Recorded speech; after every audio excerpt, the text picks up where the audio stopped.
Well, guys, Cryer was at Kinky Boots last night. Fantastic musical. And subbing in for the Tony Award-winning Billy Porter on stage was Timothy Ware, and you see the Cryer there in a picture with him. He was unbelievable, and it just shows you how you can never know what to expect. When we saw that Billy Porter wasn't going to be doing the performance, we kind of got upset. And I said, how do we know this guy that's playing for him isn't going to be great? He was fantastic. I hope his career explodes. Maybe it already has. But anyways, that was an upset. And the upsets continued at the U.S. Open. I was hoping everything would have went smoothly while I was away, but it couldn't have, could it? Just couldn't give the Cryer a break. That's okay. We'll get this straight. Let's get this straight first of all so I can see what's going on. All right. Here we go. Number one, the big upset last night was the Berdych match. I was pretty upset about that, but we'll talk about that in a minute. In the afternoon, couldn't be more proud of Ivanovic. What an incredible job. She almost got Azarenka. Yes, she got a little tight. Her serve was having trouble getting in. Let me tell you something. It was windy last night. It wasn't horrible. We had those winds in the final last year, on the Saturday of the U.S. Open last year, the semifinals. The winds were like 20 miles, 30 miles. We had like a tornado coming or something. It wasn't like that. But, when it's in the teens, the winds are consistently around 10 to 15 miles per hour. That's tough, especially for the women. The women have double trouble with their serving because they already have issues serving.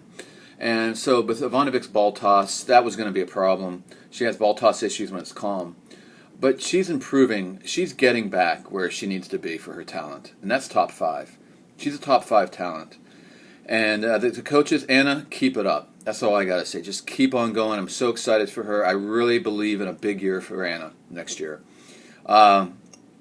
She's just not quite there yet. Just more matches. She needs more matches like this, to be honest. Tough, big matches against the best in the world. And that's what she got. Actually was broken serving for the match at the end, but then broke back to win the match. So, that's Azarenka. But in the win, probably in a way, it was better for Azarenka. But Ivanovic controlled her ground strokes amazingly well, with these lively balls in the wind, smacking it. As his backhand was going long a lot, but that's the balls in the wind. She'll get it. But great job by Ivanovic, just couldn't quite get it finished. Nali, another great job. Makarova, wow, she's really... all these girls like Hantakova, Makarova, Ivanovic, who have had so many issues in the choke area, and I wouldn't call that loss to Azarenka a choke at all. That was just getting tight a little bit. But, yeah, no, Makarova, this loss wasn't a choke either. She hasn't played amazing. She hung on. She was almost able to... She could barely... almost was able to get that first set, but, had the one break against her and couldn't get it back. Nali's tough cookie. Nali moves better. On these courts, yeah, the lively ball, yes, you can hit it flat and low and all that, but, Nali hits it flat and low and actually plays more aggressive mentality than Makarova. Makarova can smack it hard from the baseline and hits bigger, but not a whole lot bigger, but she hits a little bit bigger. She's a bigger girl. But it's more like she needs time. It's almost like the plexi cushion of Australian Open's better for her. You should give her some time and then whack it, like Kvitova would be like that. But whatever. Makarova can handle these courts as well. They're variable courts. But Nali with her movement was always going to be tough. Nali was up the break several times in the second set, but Makarova kept getting it back. A great fight. We had wind coming from one direction. It was coming from the northwest, which is in direct line. The courts actually are angled northwest, so you basically had wind flying from one direction behind you and then coming in your face from another direction. So that was messing these girls up a lot. But Makarova has a less aggressive mentality, actually, and was keeping the ball in better. And finally, after breaking back several times, going down a mini breaks in the tie break, if I recall correctly, and coming back and winning that 7-5. Fantastic. But in the end, it looked like mentally, more than anything, she just fatigued. And it was going to happen. This is a lot for her, and Nali's been there before, so she kind of wore out a little bit at the end, but she almost looked kind of drained mentally by the end, or emotionally. But great stuff, and Nali's through. And then, Djokovic, Granola Bar, come on, that's too much for Granola Bar. Let's give that a break. Three 5-setters. Djokovic's like, I'm playing the best of my life. I don't know. Everybody else is saying that. You know what? Let's see when he plays Murray. He does look good. He says he's physically feeling the best he's felt all year. He has had, in my opinion, a lot of physical issues this year we may not even know about. But you know, I can't judge any of this. Granolas was not at his best, and even at his best, it would have been tough. So, moving on, other day matches here. Let's see what we have. Well, we had doubles, and this is a good one. Shea and Peng Shui, or Xie, Peng Shui, get those names right. Good stuff there. They're a good team. Okay, Lleyton Hewitt, yeah, I mean, you know, I didn't think this would be like this. I thought Hewitt would take control in 4. He almost won it in 4 sets. He basically tightened up at the end of the 4th set, and then he really tightened up at the end of the 5th. I want to say choke, and I can't get my... I just said it, but I hate to say it about Hewitt, but the old man yips, and I know Lleyton's not much younger, but Lleyton doesn't seem to have those for some reason. I don't know. I mean, maybe because he gets tight and chokes a lot anyway, so that doesn't matter. He has in his life. I mean, Lleyton's the kind of guy that emotionally, if he's on, he's great, and if he's not, it's in trouble. So that goes up and down. I think his emotions rule him so much. So, but Hewitt, and he didn't used to do this. It's just he's older. It's tough. He couldn't quite close it out at the end. What was he serving for? I think it was 5-4 for the match. They ended up losing the rest of the games. It wasn't just, I don't want to say it was just tight. He tightened a bit, and then he was just mentally, physically fatigued. These guys went through this whole match. Hewitt started off very stiff, got beaten easily in the beginning, was down a set and a break, and then started playing much better. And then he got on a roll, and then Lleyton looked tired, and then looked like Hewitt got this thing. Then Lleyton had a second win. Then Hewitt looked finished. Then Hewitt got a second win. Then he looked like he was going to win it again. Then he kind of tightened up. And then he looked tired. Then he got his third winder. After Lleyton got his third win, Hewitt got the third win. Then he pooped out again. And then the last games he looked really tired. And Lleyton got his fourth win. I mean, I don't know that many of these tennis players, maybe Nadal, Ferrer, people like that, but do this. I mean, these guys, Johnny Mack said it correctly. Unbelievable. Just the fight back from these guys when they looked so winded and down and out. And I think it was just a matter of who had the fourth or fifth or sixth wind at the right time. Lleyton had his fourth wind at the end. If he didn't have that extra, fourth wind, maybe Lleyton would have had it. It was just a timing thing, in my opinion. And maybe the old man yips for Hewitt a little bit. Not that Lleyton's young, but it is what it is. They asked Hewitt, did you get tight? He's like, I don't know. He's like, it was inches. It's a game of inches. He's right. It's hard to call and say what that was, but part of it was just Lleyton got his last wind just at the right time. Had he got it a little earlier, Hewitt wins down, but then Hewitt gets his fourth wind. We didn't have a chance to see that. The match needed to go a little longer. Maybe if there was we didn't have to go to a tiebreak. Never mind. Anyway, that's the end of that. Really upsetting. I'm really kind of getting disgusted with this U.S. Open at this point, just from a fan basis. For me, I mean, nothing. I'm happy for Lleyton. The life that he grew up, some of the issues in his life. I mean, he deserves this. He's been fantastic for a long time. Awesome, but I really wanted to see Hewitt and Djokovic, and just Hewitt to get to a quarterfinal again, and that's upsetting. Paes and Stepanik continue to roll. That's great for them, though it was close, but you knew it would be close with Quirshi and Roger, but good stuff. We're getting into a night match. Well, let's just do it. Yep, we're going to get the rest of it. We got Iranis. It looks like they won. They did their job. Makarova and Vesnina. Okay. Oh, that's good for Makarova to come back and win her doubles. All these three setters. Again, the winds were bad yesterday, and now the conditions were a little bit different again, and these light balls, lively balls are flying everywhere. Yes, they're big. Thank God they're big. I mean, they wouldn't make them this lively if they were small. It'd be ridiculous with these rackets, but yeah, they're flying. Anyway, let's move on. Night match, we had, this is the big one for me. Well, you know what? I'm going to knock these out of the way first, and then we'll wrap up with Berdych. Ali in this, yeah, forget it. I mean, I'm sorry, not Ali. Djokovic and I already did this. I'm really losing it here. Okay, yeah, Williams and Navarro. Navarro had nothing left in the tank. To say that this is something Williams did that was so great, I mean, come on. I mean, Navarro had a brutal, brutal win against Kerber. She gave everything she had. And what little power she has was already waning against Kerber. So what do you think is going to be against Serena? I mean, come on. And then This last one, I'm really surprised Istomin played as well as he did. He actually had more in the tank than I expected.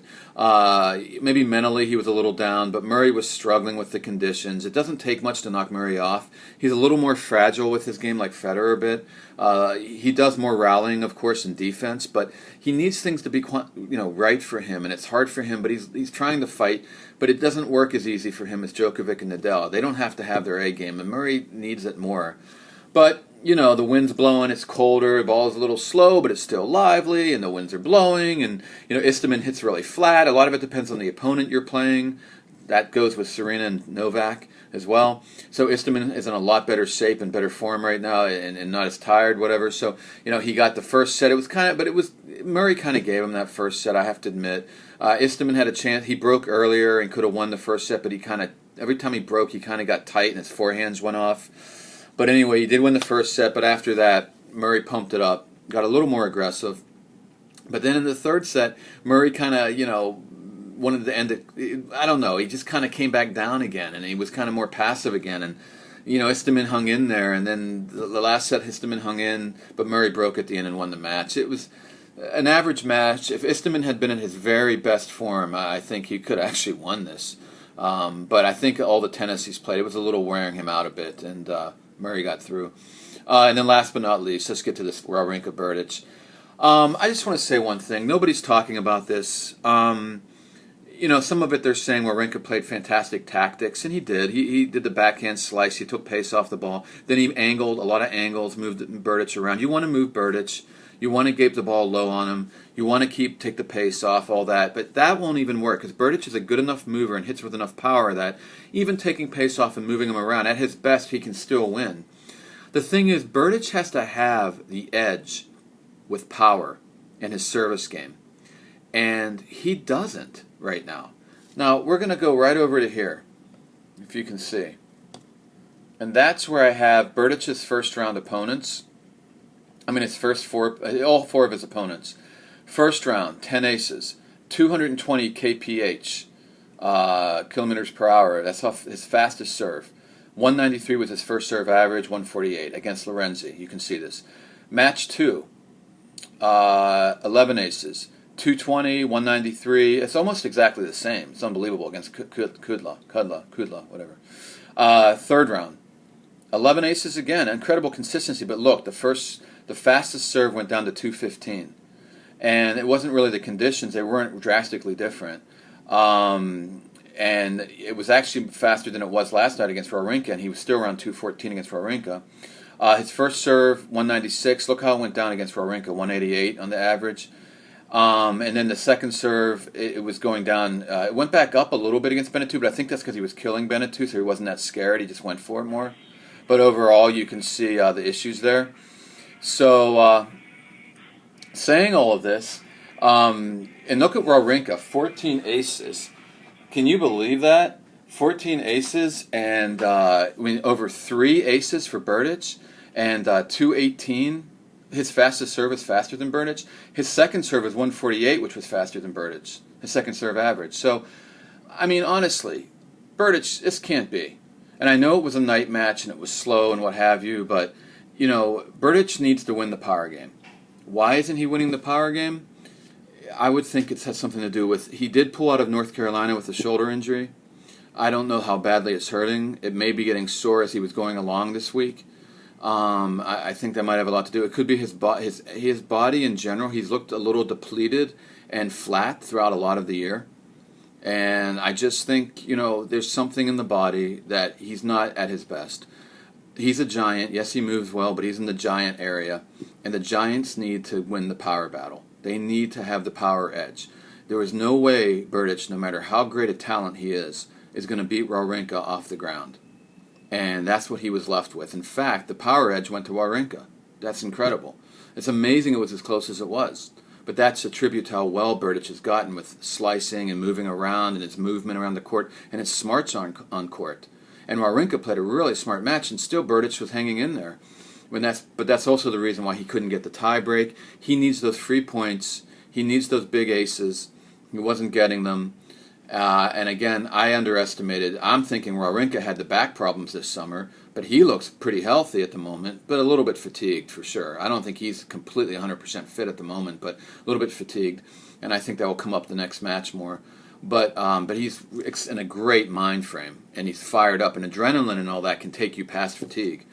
And Berdych has got the real problem. He's got a lingering issues.